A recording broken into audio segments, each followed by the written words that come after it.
పొద్దున్న కడుపు నిండా బిర్యానీ తిన్నాడు నిద్ర పట్టగా అంటాడు. మీరు చెప్పండి, కష్టపడ్డానికి సుఖపడ్డానికి తేడా, ఆనందపడ్డానికి తేడా ఉంది. సుఖపడ్డం అనేది కష్టం లేకుండా ఉండడం వల్ల పడవచ్చు, కానీ ఆనందం అట్లా దొరకదు. ఆనందం మంచి జీవితంలో, మంచి ఆధ్యాత్మిక జీవితంలో, వాస్తవాన్ని అర్థం చేసుకునే జీవితంలో దొరుకుతుంది.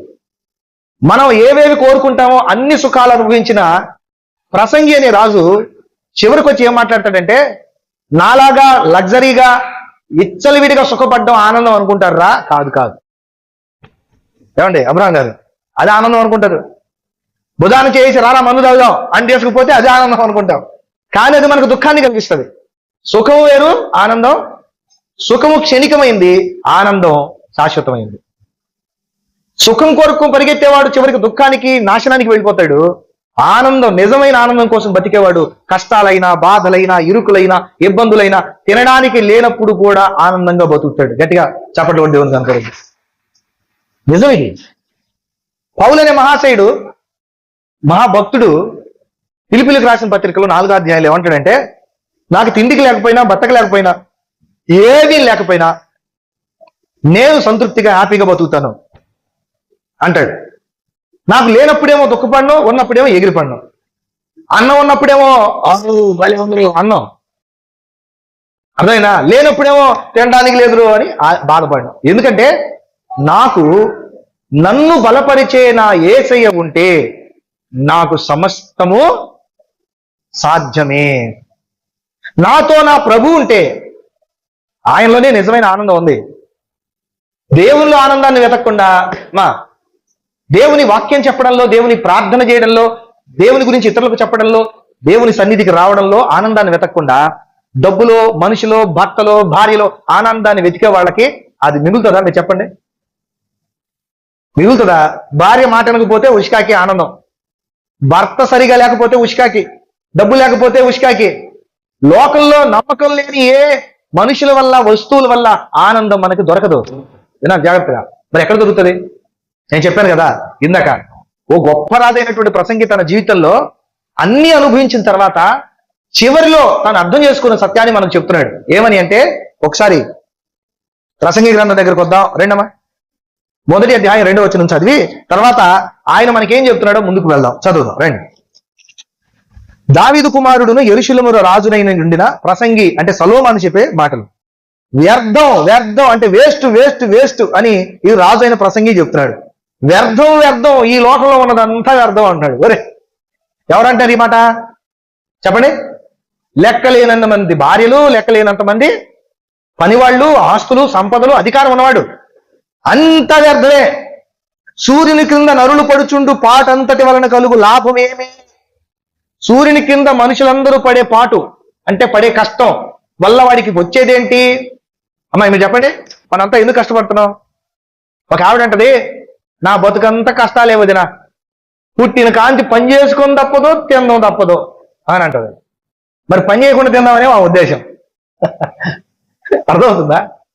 ఇంకొక ఆయన అంటే, బతికిన కన్నా వాళ్ళు కష్టాలు పడ్డానన్నా. ఎవరి కోసం కష్టాలు పడ్డా? లోకం కోసం, నీ కడుపు కోసం, నీ పిల్లల కోసం. మరి నువ్వేమనుకుంటున్నావు? కష్టపడకుండా బతకాలనుకుంటున్నావా? కష్టాలే లేని జీవితం కావాలనుకుంటున్నావా? మీరు చెప్పండి, సాధ్యం అయితే? అదొక జీవితమా అమ్మా? అదొక జీవితమా? వీళ్ళు ఇట్లా అనుకుంటారు. కానీ ఈయన ఏమంటాడంటే, లోకంలో సుఖాలు, సంపదలు, ఆస్తుల కోసం నువ్వు పడుతున్న పాటంతా వ్యర్థం. నీకున్న రేకుల షెడ్డులో నువ్వు 4 ముద్దలు తిని హ్యాపీగా బతుకుతున్నావే, అదే నిజమైన జీవితం. నువ్వు పెద్ద డాబా కట్టుకొని, మేడ కట్టుకొని, అందులో ఏసీ ఉండి అందులో ఉంటే ఆనందం ఉంటుందని నువ్వు అనుకుంటున్న భ్రమ, అబద్ధం. ఏసీలోకి వెళ్ళాక నీ మనసులు మారిపోతాయి, నీ చుట్టూ ఉన్న వాళ్ళ ఆలోచనలు మారిపోతాయి. కలిసి ఉండాలి అనుకునే దానికంటే పాడవాలి అనుకునే ఆలోచనలు పెరుగుతాయి. కడుపు నిండిన వాడి ఆలోచన ఒకలాగా ఉంటుంది, కడుపు నిండని వాడి ఆలోచన ఒకలాగా ఉంటుంది. కష్టాలు ఉన్నవాడు అణిగిమణిగి ఉంటాడు, కష్టాలే లేనివాడు విర్రవీగుతూ బతుకుతాడు. అర్థమవుతుందా? ఎగిరి ఎగిరి పడేవాడు కింద పడతాడా? కింద కూర్చున్నాడు కింద పడతాడా? మీరు చెప్పాలి. మరి గర్వం ఉన్నాడు ఎగిరిపడ్డా? అందుకని కష్టాలను ఇష్టపడండి. కష్టాలు మనకి జ్ఞానాన్ని ఇస్తాయి. కష్టాలు మనం ఏంటో మనకి తెలియజేస్తాయి. కష్టాలు అబద్ధంలో కాకుండా నిజంలో బతికేటట్టుగా చేస్తాయి. ఇబ్బందులు, అవసరాలు మనల్ని దేవుని మీద ఆధారపడేట్టుగా చేస్తాయి. కాబట్టి మనం దేవుని నమ్ముతాం, దేవుని మీద ఆనందాన్ని వెతుకుతాం. కాబట్టి మన ఆనందాన్ని ఎవరూ చెడగొట్టలేరు. అన్ని సుఖాలు అనుభవించిన ప్రసంగి చెప్తున్నాడు వ్యర్థం అండి. నేను చెప్తున్నా, దయచేసి మీరు వినండి. మీరు ఏదేదైతే లేదని బాధపడుతున్నారో అదంతా వ్యర్థం. ఉన్నదాంతో సంతృప్తి చెందండి. మీ ఇంట్లో 10 కేజీలు ఉన్నాయా? 10 కేజీలు బియ్యం ఉన్న వాళ్ళు చేతులు ఎత్తండి. 10 కేజీలు కూడా లేవా ఇంట్లో తినడానికి? 10 కేజీలు, 5 కేజీలు, 5 కేజీలు కూడా లేవా? ఉన్నాయిగా. మీరు అదృష్టవంతులు. చాలా మందికి కేజీ కూడా లేకుండా రోడ్ల మట్టి తిరుగుతున్నారు అడుక్కోవడానికి. మీరు అదృష్టవంతులండి. ఈ నెలకు సరిపడా కూరకి ఒక 1000 రూపాయలు డబ్బులు ఉన్న వాళ్ళు చేతులు ఎత్తండి. 1000 రూపాయలు కూడా లేవా కూరకి? లేదు. 2 రోజులకు 200 ఉన్న వాళ్ళు చెప్పండి. ఉన్నాయిగా. అదృష్టం. కూర కూడా చేసుకోవడానికి దిక్కు లేక రోడ్ల మట్టి పెట్టి తిరుగుతున్నారు. జీవితంలో మీకున్న కలిగి ఉన్న దాన్ని బట్టి ఆనందపడండి. ఎందుకంటే ఆశీర్వాదం, అదృష్టం, సుఖం, ఆనందం అంటే ఆస్తుల్లో సంపదల్లో ఉండవు మిత్రులారా. మీ దగ్గర ఉన్నది తింటూ మీ కష్టార్జితాన్ని మీరు అనుభవిస్తూ మీ కష్టార్జితం నుండి పక్కోడికి ఒక ముద్ద పెడితే అందులో నుండి పుట్టేదే నిజమైన ఆనందం. దేవునికి స్తోత్రం. అందుకే ఈ ప్రసంగి ఏం చెప్తున్నాడు ఒక్కసారి మీరు ఇదే ప్రసంగి గ్రంథంలో 5వ అధ్యాయం దగ్గరికి వచ్చి 18వ వచనాన్ని చదవడం ప్రారంభించండి. చదవండి అక్కడే. మరియు మనుషులు కోరదగినది గాను చూడ్డానికి ముచ్చటైనది గాను నాకు కనపడింది ఏంటంటే పెద్ద పెద్ద మేడలు కట్టుకున్న డబ్బున్నోళ్ళు కాదు, బెంజ్ కారు వేసుకొని పోయేవాళ్ళు కాదు. మా అమ్మాయిను నా కొడుకుంటారు, నాది చిన్న కారు, దాంట్లో కూర్చొని వాళ్ళు ఏం చేస్తారంటే దారిలో వెళ్తున్నప్పుడు పెద్ద కారు వచ్చింది అనుకోండి, అన్నయ్య అన్నయ్య అన్నయ్య కారు ఉన్నాయి అంటుంటారు వీళ్ళు. పెద్ద కారు అన్నాయి, బెంజ్ కారు అన్నాయి అన్నది, అన్నయ్య అన్నయ్య అన్నయ్య ఇదిగో అది బలిపోతుంది అన్నాయి, పెద్దగా బలి ఉందన్నాయి అంటుంటారు వీళ్ళు. ఏంట్రా అంటే నేను చిన్న కారు కొన్న దగ్గర నుంచి వచ్చింది ఆ ఆలోచన. అంతకుముందు అసలు పట్టించుకోలేవాళ్ళు. అంటే ఉన్నదానితో సంతృప్తి చెందట్లా, లేని దాన్ని చూసి ఆరాటపడుతున్నారు. వాస్తవానికి ఆ కారు కూడా లేని వాళ్ళు 100 మంది.